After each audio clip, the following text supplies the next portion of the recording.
Russia's foreign ministry has summoned the U.S. ambassador, saying Washington has direct responsibility for an attack on Russian-annexed Crimea. 4 people were killed by falling debris in Sevastopol on Sunday. Russia says it shot down 5 Ukrainian missiles over the port city. Moscow says U.S. specialists helped oversee the flight path of those missiles. A Pentagon spokesperson said Ukraine conducts its own military operations. Here's Daniel Hawkins with more on the Russian reaction from Moscow.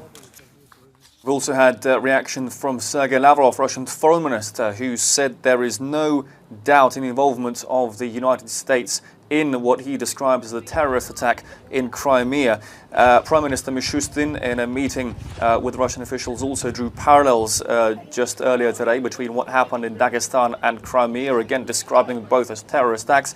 And Secretary of the head of the State Duma Defense Committee, Andrei Kartopolov, has also echoed calls we heard earlier from Russian officials that the West will be held responsible for supplying weapons. These are all claims we have heard before, of course, from Russia, saying that any attacks by Ukraine on Russia using Western-supplied weaponry will mean effectively direct involvement in the Ukrainian conflict by Ukraine's allies. Dmitry Peskov, Maria Zakharova, the Russian Kremlin spokesman and foreign ministry spokeswoman, also being in no two minds earlier, describing this as a barbaric attack and saying that there will be repercussions here. The US ambassador Lynn Tracy also summoned to the Russian foreign ministry for a protest about the events yesterday. This does really represent a very direct condemnation, a very direct accusation by the Kremlin of involvement in Ukraine, and is effectively quite a serious diplomatic escalation.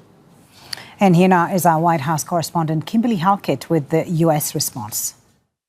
The Pentagon has responded. What the Brigadier General Pat Ryder has said is that, it's no secret that the United States, of course, is supplying weapons to Ukraine. It is really up to Ukraine how those weapons are used. Ukraine makes its own targeting decisions.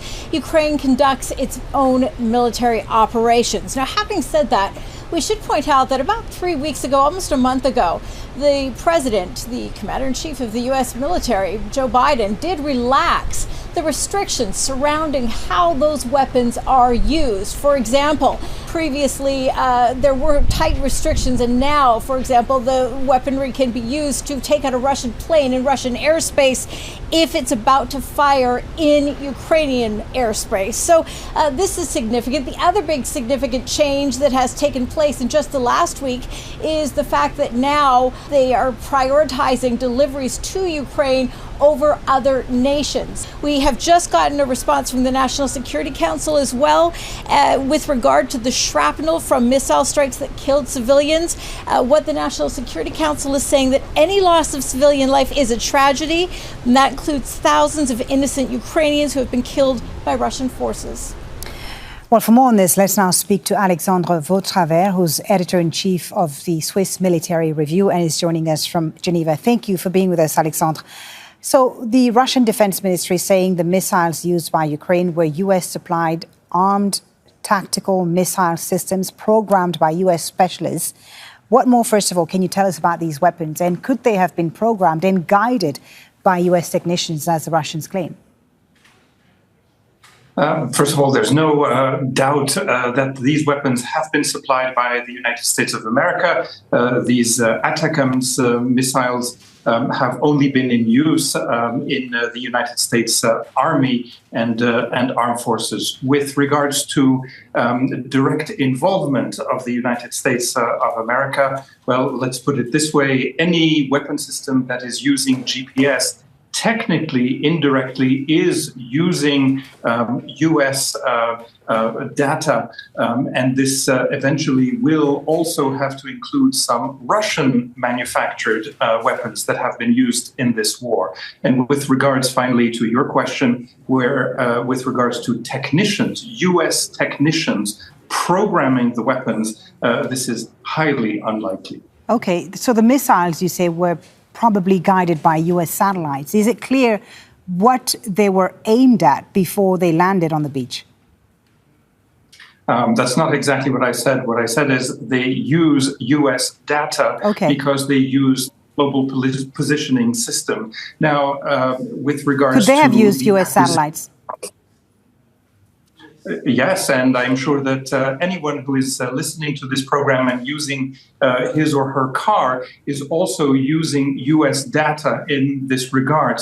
And so this does not really constitute feeding military intelligence to Ukraine. But once again, this is a non-issue because since the very start of this war, the United States and a number of allied countries have been saying that they will continue to supply military intelligence, photo reconnaissance, satellite imagery to the Ukrainian armed forces. Alexandre, does Russia have a point to raise when it says U.S. involvement in Ukraine right now is going beyond just the provision of weapons? They probably have half of a point, and then the other point is that if you're going to bring this argument up, then you're also going to have to refer to the United Nations Charter, Article 51. Ukraine is a state that has been attacked by Russia, and Ukraine has the right to call upon all the countries in order to make good its retaliation and recuperate its ground. Okay, so this is, I guess, what the Biden administration was concerned about, wasn't it? When it put restrictions initially on the use of certain types of missiles. Do you think this will lead the U.S. to reconsider, and other Western countries to reconsider sending more of these types of weapons to Ukraine? No, if we are talking about the ATACMS missile, we know that the total inventory of ATACMS missile, which is a weapon being phased out of U.S. inventory, is eventually going to end up in Ukraine. And this represents several thousands of units. This has been announced several months ago. The limitations that you refer to eventually have been lifted with regards to the Kharkiv sector of the front, because Ukraine was not able to use these long-range weapons in order to defend its own territory, because essentially the front line was located too close to the border.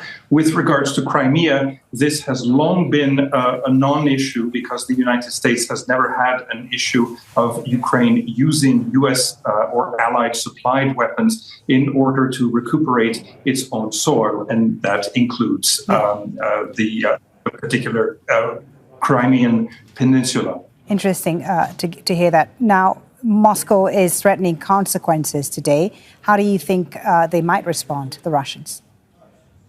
How will they respond? They will respond exactly in the same way that they have been, that they have accustomed us, which is, first of all, criticize and say that this will present an escalation. Number two, they will threaten the use of nuclear weapons. Number three, they will eventually launch conventional weapons, and then they will focus and shift their argumentation on a new type of weapon that is going to be delivered to Ukraine. None of these threats have eventually, since 2022, materialized. Alexandre Rotraver, thank you so much for your insight. Very, very interesting to hear your analysis of the situation. Alexandre Rotraver, Editor-in-Chief of the Swiss Military Review, live there from Geneva. Thank you. Make sure to subscribe to our channel to get the latest news from Al Jazeera.